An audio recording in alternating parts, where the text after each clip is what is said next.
Pranayama. So today we're going to look at the role of a yoga teacher and how we want to be as a yoga teacher, how we want to represent yoga and how we want to interact with our students. So first looking at what are the objectives of a yoga teacher.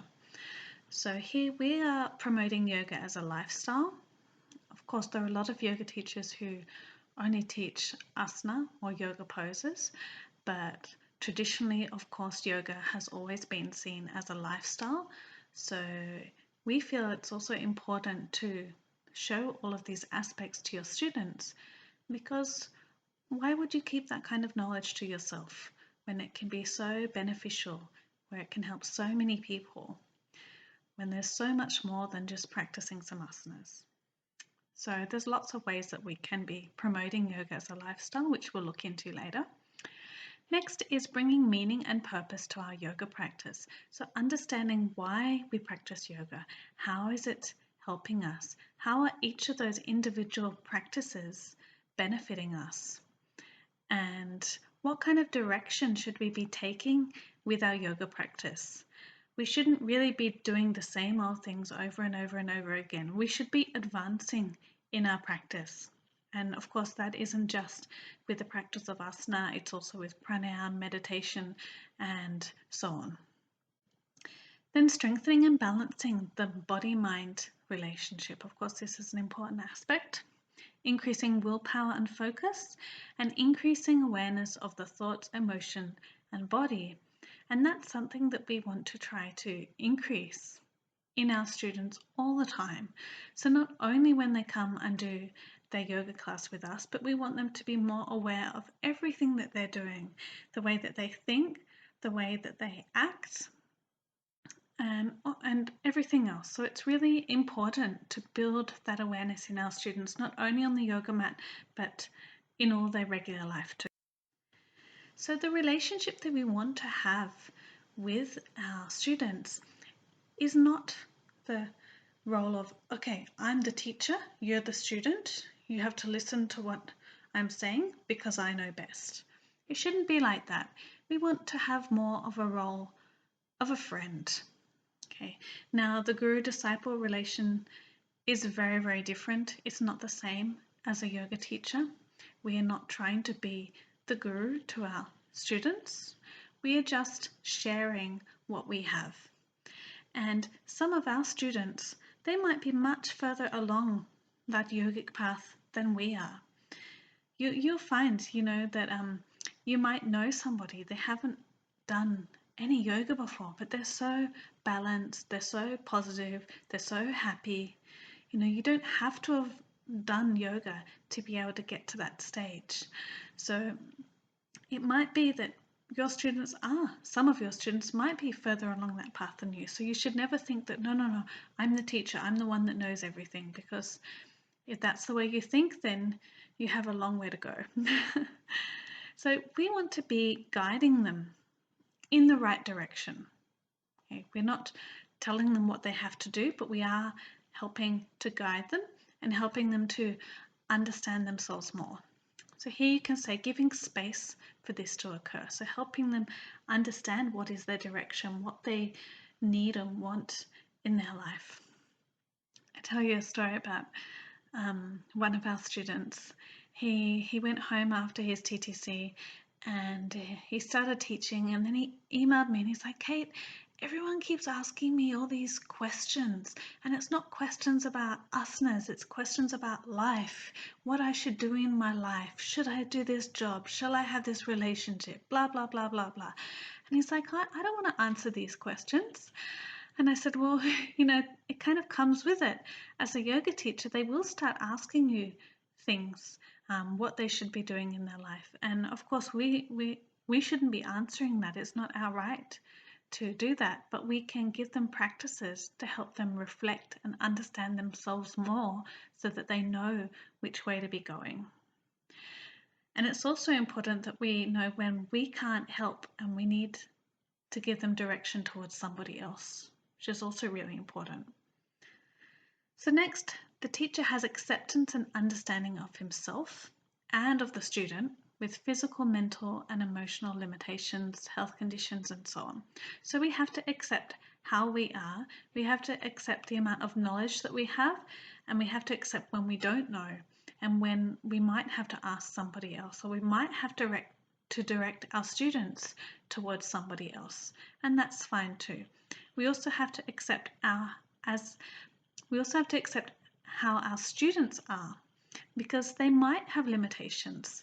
Now, I hear all sorts of horror stories about like yoga teachers getting really angry at their students because they can't do certain things. I mean, there are some yoga teachers out there that even become violent, even hit their students using sticks, all sorts of things, sometimes verbally abusive. It's really not yoga, and it's definitely not accepting of our students and what's going on for them. So we have to have that good understanding of our students and be helping them in that right direction. Next, having awareness of your students' cultural feelings. So especially if you are teaching in a very multicultural place, it's important to understand what they will feel comfortable with and what they might not feel comfortable with. So even if you look at things like mantras, now not everyone feels comfortable with mantras. Though yoga is not a religion, some people can feel that, oh, if I chant this, then maybe it's not good for me, or it's not good for my faith. So for some people, they might feel uncomfortable to do certain practices. Then also thinking about corrections. Now, some people can feel very uncomfortable with a physical correction, so that can also be from their background, their culture. So we have to be aware of how our students are, where they're coming from, and what feels suitable and comfortable for them. Then looking at the teacher being able to feel what the student feels when practicing. So the teacher should be able to look at the students and understand if that person is struggling, understanding if they could go a little bit further, understanding if that position is right for them. And that does definitely take time, but that's what we want to aim for over a period of time. And this especially links in with the corrections, because if you're trying to correct somebody and it's not suitable for their body, then it can lead to a lot of problems. The next point is an interesting one. The teacher is aware of when a student can move to more advanced practices. Now, this is important because you often see a student has been going to a yoga class. They might have been going for months, they might have been going for years, but they never really progress. They always do the same positions, they always hold them for about the same length of time. They're not advancing. So it is really important that we see where our students are up to and we understand if they should be going a little further. Sometimes they don't want to go further. Sometimes they're in their little safety zone and they want to stay there. But then we have to challenge them in a good, healthy way. So for example, it might be that you have a student who's doing Ardha Matsyendrasana. Now they've been wrapping their arm around their knee for a long time now, and they really should be trying the next stage of putting their upper arm over their knee so they can increase that twist a little bit. But they haven't done it yet.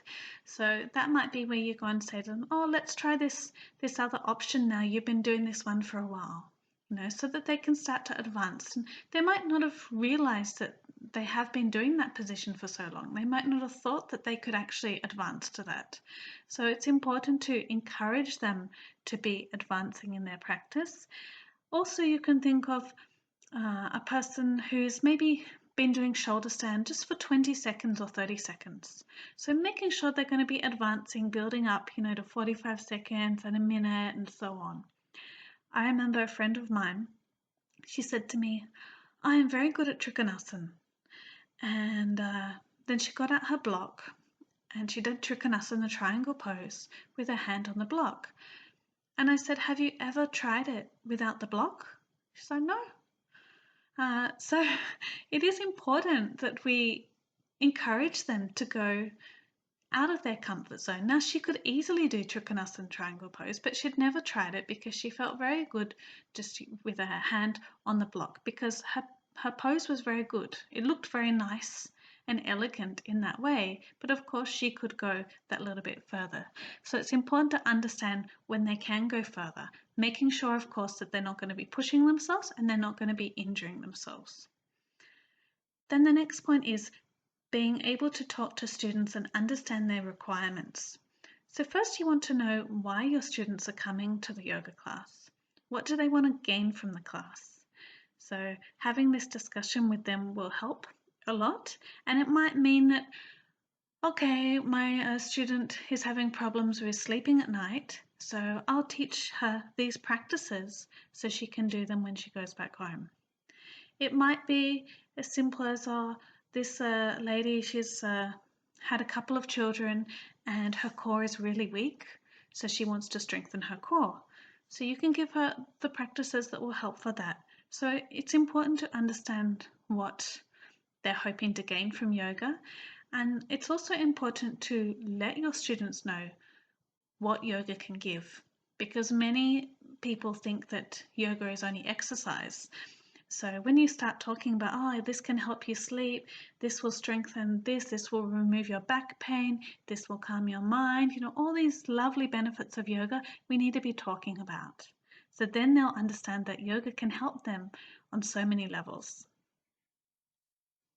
So teaching yoga as a lifestyle. So as I mentioned now, asana is very common to teach, so I don't need to go into that. Pranayama is not as common.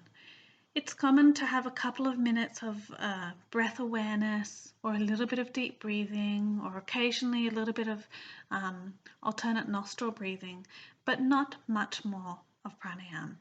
And generally that's because people don't find it as interesting. People find it a little hard to sit there and focus on the breath. So they don't want to get into that. But actually, once someone starts practicing pranayama, the more they practice it, the more good they feel and the more they want to do it. So we have to train our students by just starting with a little bit of pranayama and then slowly extending it. And then many students find that actually the pranayama is what really helped them to focus and calm themselves. So pranayama practices. Now, not many teachers teach all the different pranayams. Mostly, as I said, it's alternate nostril breathing. But we can teach all these different pranayams. We can eventually teach the bandhas. We can teach how to retain the breath inside. So we can teach the advanced pranayama, but it will take a long time for you to go through all of this with your students. But it is really important because there are so many benefits to pranayama. Then we look at meditation. Now, meditation is kind of common. Lots of people want to meditate. No one wants to do pranayama. But pranayama is actually that stepping stone, because once they can sit comfortably through the practices of asana, they can start focusing on their breath, then naturally meditation can happen. So there are lots of different kinds of meditation that we can include in our class, but we should start with the breathing practices first, and then we can move into that meditation. Then we have yamas and niyamas. So it might be that you want to discuss one yama each week or one niyama each week. You might even give them a project, ask them to integrate it into their life, and then have a discussion about it. Many classes like to have a little circle where they share their feelings and they talk about different topics. So if you have time for that in your yoga class, then it's very nice.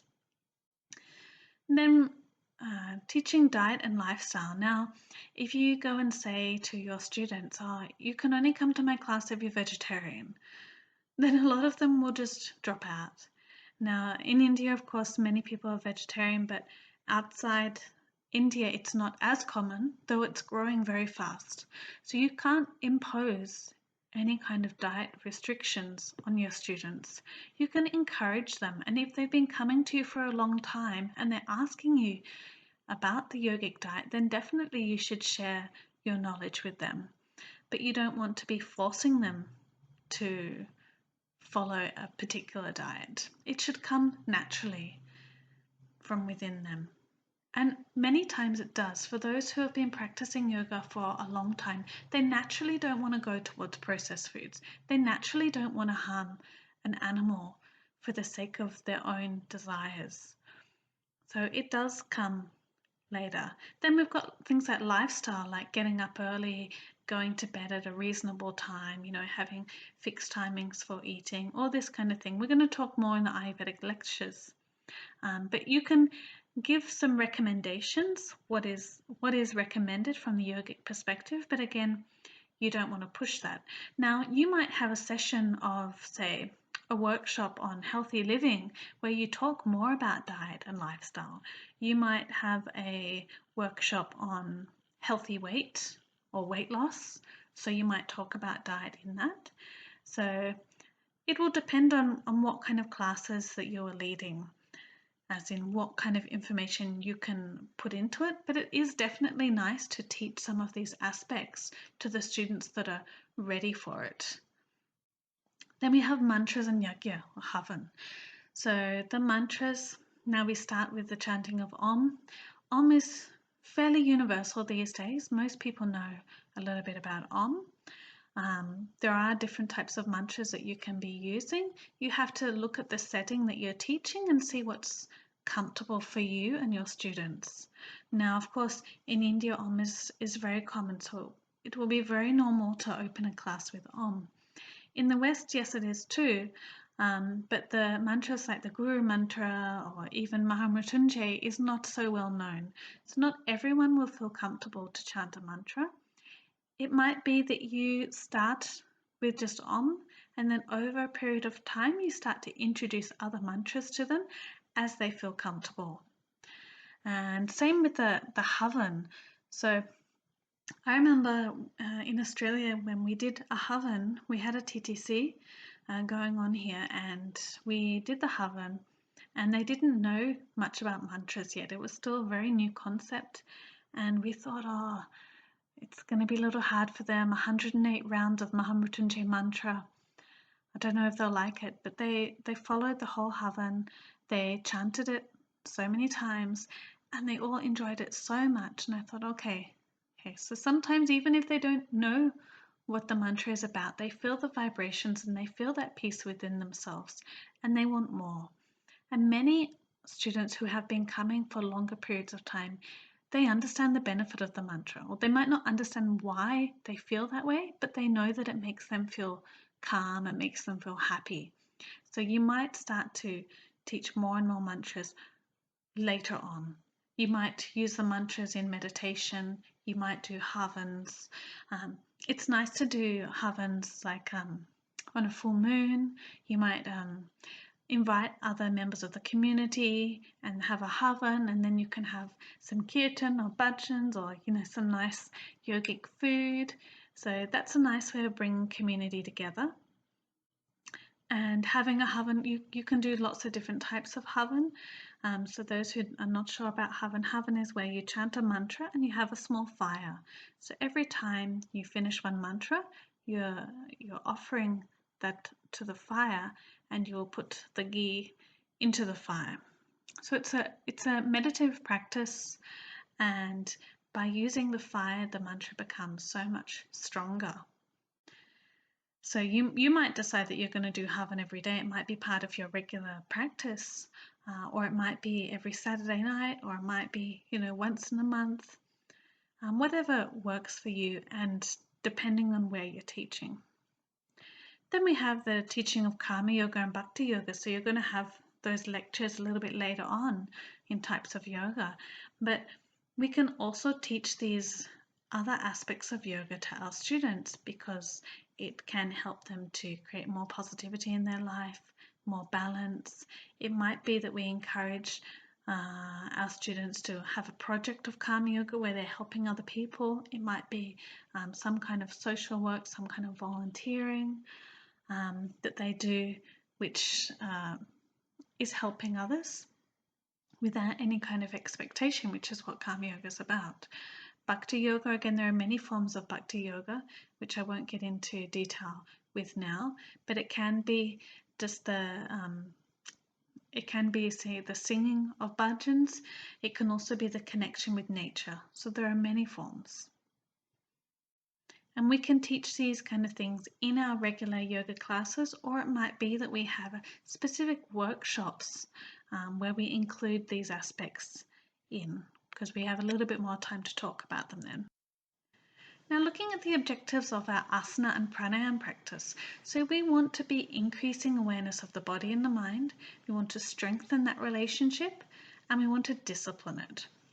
And of course, we also want that the physical and mental health that comes with a regular yoga practice.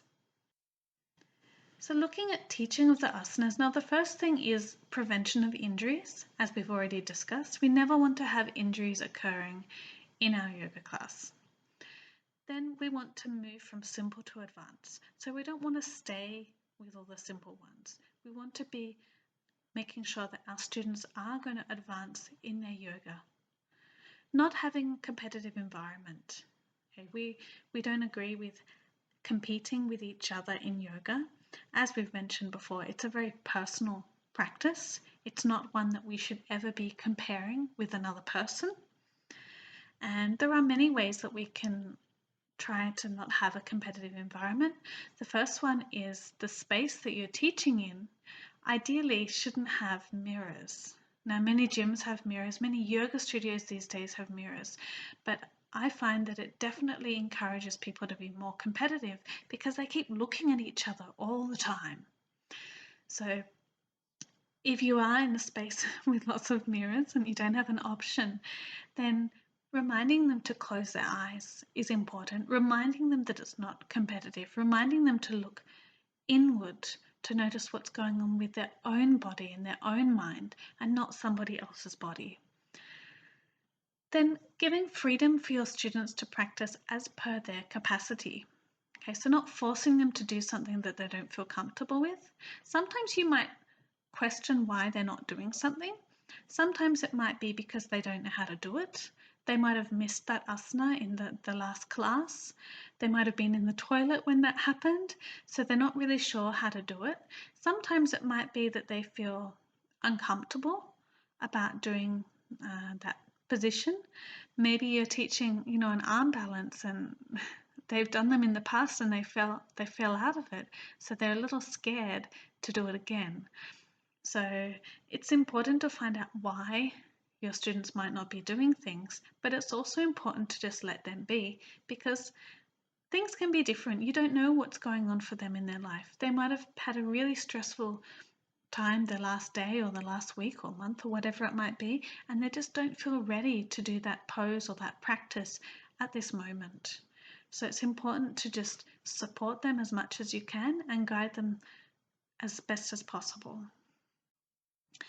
Then looking at the ideal pose and expectations of reaching it. So we shouldn't have this fixed idea of how we want our students to be. Okay. The ideal pose, now there isn't really any ideal pose. In the ancient text, there's no discussion of what is the ideal pose. It's very vague. All the descriptions are very vague. And basically, you look at all these classic asanas, there's always more that you can do to it. So it's never like a perfect pose. So it's really important that they are listening to their own body and doing the position as best they can in their own comfort zone. Now, we've mentioned before that asanas are definitely a personal practice, and ideally they shouldn't be practiced in a class. They should be practiced just individually, but these days that's the way that yoga is being taught and practiced, is in a group most of the time. But what we can do is to encourage them to have their own personal practice, their home practice as well. So then they'll get a good balance where they get to go to a class where they get to learn many more things, but then they also do their practice at home. And then the last thing is awareness. So building awareness in our students and having that awareness and understanding as a teacher. Then we want to make sure that we're going to be encouraging our students to improve in their practice. And we've talked about this earlier. So many times students want to do the simple poses because they think that they're good at them. But when they try the difficult one, they might not be as good at it, so they don't want to do it. But it is important that they try those practices that might be a little bit more difficult for them, because they probably need to do those practices a little bit more. And I'll tell you one pose that hardly any students like is a Pranayama, which is the archer's pose, so the one where you're in sitting position and you bring a foot towards your ear. Now, hardly anyone likes that pose. It's not the most comfortable pose. It's a weird kind of pose, but it's so helpful for opening your hips. So we need to kind of market the pose so that we can show them why it's going to be helpful, why they should be practicing it, how it will help them. And we also need to talk to them about the variations. So if they can't achieve that full position, that regular position, to do another option.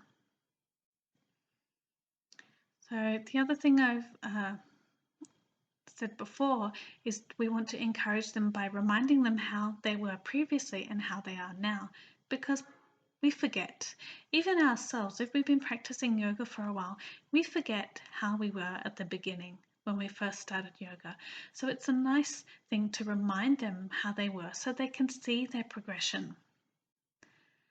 Now this next point is individual practice. Can they do the practice alone?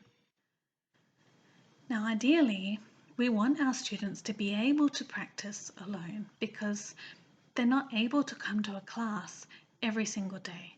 Now, most people can't afford it to begin with, especially outside Asia, where they might be paying like $20 just for a yoga class or even more than that. So it's not actually possible for them to do a class with you every day. So for them to really get a good experience of yoga, they should be having their own personal practice. So you want to be teaching in such a way that your students can practice without you. Now, it might not sound like very good business sense, but it's important. It's our duty that we teach poses in such a way that they can do this. So they shouldn't be making mistakes all the time. They shouldn't need someone to be walking around and correcting them over and over and over again, because they understand how to do it and they can do it safely. So moving to the next point, that corrections can be helpful in the beginning, but the student shouldn't be dependent. And we're going to talk more about this in the correction session. But you can see sometimes some students, they just keep making the same mistakes over and over and over again. So if that keeps happening and the teacher has to keep coming and correcting them, then something's wrong. Because we shouldn't have to keep correcting our students all the time. We should be building up their awareness so they understand how to do the pose correctly. They understand how to correct themselves. And that's all part of our teaching. I know of students who think that the class is only good if they've had a correction. And they expect that the teacher should come and correct them whenever they're making a mistake.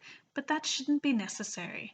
So over a period of time, the amount of corrections you need to do should be decreasing because they're building awareness. Now this last point here, the use of props. So like I gave you the example of my friend using the block to do Trikonasana. So many times students can become dependent on props as well, instead of trying to do the pose the regular way. Sometimes it might be that they've been using that prop for so long that they haven't really been able to advance either. Now, for example, my friend doing Trikonasana, if she'd been using the block and she tried without the block and she still couldn't do it, then she would need to work on opening her hips more. So instead of just doing Trikonasana, she needs to do more of those hip rotations, butterfly pose, all of this. So eventually she'll be able to progress in that pose. So as a teacher, we should see that, how they need to be progressing and what kind of practices they need to be able to progress so that they're not going to be dependent on a prop. Because ideally we shouldn't need to have the props, but sometimes it is suitable. If someone has back pain, if someone's finding it very difficult to sit on the floor, then definitely a cushion or a block or a folded blanket can be helpful. But we should also be able to teach without these things, because we might not always have that stuff around us, and we should understand that, okay, maybe we can't teach this pose today because no one is up to that level. So instead we will teach these other movements, these other asanas in preparation so that they can achieve that. So example, you've got Padmasana, lotus. Now, none of your students can do it. So you'll do all those Padmasana preparatory movements so that eventually they will be able to achieve that pose. So definitely we can use props, but we shouldn't be dependent. Now, I remember opening one of those trashy yoga magazines, and there was a lady in Shavasana, and she had a cushion behind her knees, she had one under her head, she had sandbags on her arms, she had an eye pillow, covering her eyes. She had all sorts of stuff, and I was like, oh, really? You need so many things just to do Shavasana? So it's important that we understand, is it actually necessary to have all these props? Maybe she did need to have something under her knees because she had back pain, but then we don't need to do Shavasana. We can do something else that will help her more. We could get her to practice Makarasana, the crocodile, or Matsya Kritasana, the flapping fish, and that will benefit her more. So we need to understand what poses are going to help our students. Now looking at teaching of pranayama. So we want to move from the simple practices to the advanced. So as I said, many people find it hard to do pranayama. So you'll start with just the simple kind of deep breathing. Not even deep breathing, just awareness of the breath, then starting to use the belly a little bit more. So it moves into the diaphragmatic breathing, and then over a period of time you can start using counts. So inhaling 4, exhaling 4, inhaling 6, exhaling 6, inhaling 4, exhaling 8. So 4 is to 4, 4 is to 6, 4 is to 8, and then you can start to increase it more. Also the different types of pranayama, so they do advance a lot in the pranayama, how we do it and how long we do it for. So understanding that progression, again, not having a competitive environment. Now some of you will think, what, pranayama's competitive? Yeah. Some people say, oh, I can inhale for 10 counts and exhale for 20 counts. Now does that matter? If you can only do it 5 times, it's not really very helpful. What's more helpful is to be able to do the breathing practice. Maybe it's a much smaller ratio. Maybe it's only inhaling 4 and exhaling 8, but you can do it for 15 minutes. You can do it for half an hour or even longer than that. So that is progression. So understanding what is suitable for your students and not encouraging them to have these crazy proportions that don't actually suit them. Again, pranayama is very personal. In fact, I would say that pranayama is more personal than asana because the breath is strongly linked to the emotions. If someone is feeling very, very anxious, it can be really hard for them to sit down and close their eyes. Now, though we know that the breathing practices will really help their anxiety, they might not be ready to do that at that point. It can be hard for students only closing, not even focusing on the breath. So it is important that we understand how personal it is. So if someone can't continue the pranayama, they might need to do something else. But of course, over a period of time, we're going to try to help them to lengthen that experience of pranayama. Building awareness of your students' level of practice, definitely we want to be doing that so they understand how they're progressing as well, and understanding what is helping them. And as we mentioned before, promoting the smaller proportions but having a regular practice. So it doesn't matter if we can get a really large proportion but only do it 3 times. We want to have a shorter proportion but be able to do it for a longer period of time. So just a few other points to consider is that of counselling. Many people, as I mentioned earlier, are going to ask you questions about their life, about what they should be doing, and it might be that all you need to do is listen. Many times I will prescribe practices for someone who is having a lot of kind of emotional upheaval or having lots of problems in their life. You can give them many different things that will help them to understand what they need to do. But also it is important that you need to know if they need to see somebody else. Maybe it is getting worrying. Maybe they're starting to get into like deep depression. Maybe they're suicidal. So you need to know when you should be guiding them towards a psychologist or psychiatrist or someone else that is going to be able to help them more than you. So it's always good to have these different options and to have resources so you know how to direct them. Then always learning, definitely that's important. Just doing your TTC is not enough for you as a teacher. Definitely it's a good start. You can teach many things from TTC, but you have to keep learning as well. We always have to learn. Guruji is still learning. So it is important that we have that mindset, because if we think we know it all, as I've mentioned, we've got a long way to go.